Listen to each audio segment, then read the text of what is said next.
Кеңеш мырза, Көлчок майыт менен макулсузбуз. Эмеспиз, эч кандай. Анткени 5-6-сы биз Садыр Жапаровдун Атамбаевди чыгаруу боюнча барганбыз. Бүгүн болсо ошо УКМКны басып алуу деген кедени коюп атышат. Бул жөнүндө абсурд. Бул эми бийликти ушунда. Баары жакшы болот. Все жаап болот.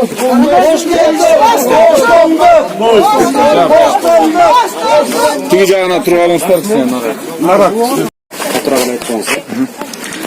Айтышыңыз болот, тергөө азыр кандай жүрүп атат? Өткөндө эле айыптарбы?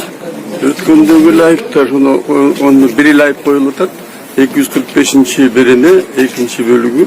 Ошондо бул ККН менен имараттын зданиясын басып алган деп коюп атат. Эми азыр эмени беришти, подозрение коет. Уведомление подозрение. Ошондо айтып атат, бул дет атайын барып ошол жерге Атамбаев деле чыгаруу үчүн атайын барган деп айтып атат. А бул туура эмес да. Бул жерге барганда өзү айтып атат, ошол жерден ошол күнү бул Атамбаевди да ал өзү эметкен жок. Анда жана ошол жерде чогулган эл талпадап коет. Ошол чогулган элдин талабы боюнча ошол талабын сураганда эл айткан Атамбаевди бошотсун, Садыр Жапаровду бошотсун деген. Эки талап болгон. Ошол бул эки талапты тең эметкенге ушул тиги жеңиш ошол жерде болуп, ошол жерде ошол талаптарды тигилерге айтып бергенде тиги ГКНдин мурунку башчысы Опунбаевдин жана жардамчысы келгенде ошого айткан, бул элдин талабы мындай деп айткан. Анан кийин аны басып алган эмес. Тиги жеңиш ошол жерге барганда ГКН менен жибек жол жагындагы эмеси, дарбазасын уже КамАЗ менен талкалап уже эшигин ачып коюптур.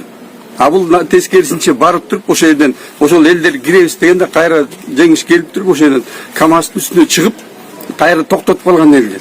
Токтогула, ал жерге барганга болбойт.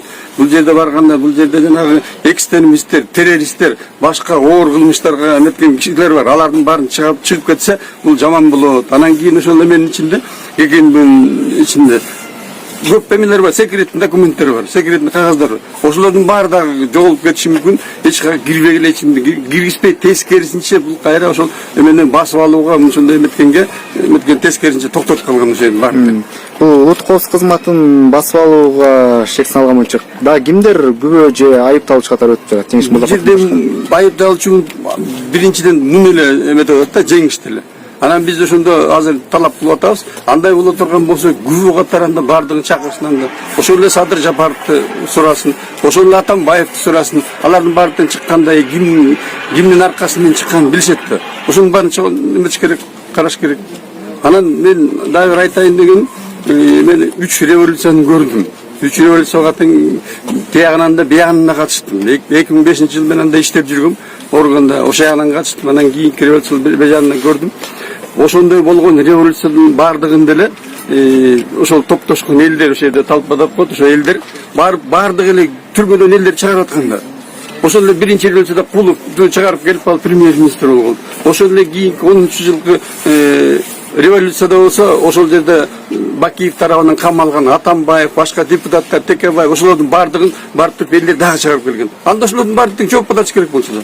Ошонун баардыгын жооп кататпана бери келгенде бул барып туруп Атамбаев чыгат. Бул жалаң гана Атамбаевди чыгарган эмес. Бул жеңиштин өзүнүн эмеси эмес бул дагычы. Аны жанагы ошол жерде чогулган элдин талабы боюнча Атамбаев анан Садыр Жапаровду чыгарылат ошол эле күнү.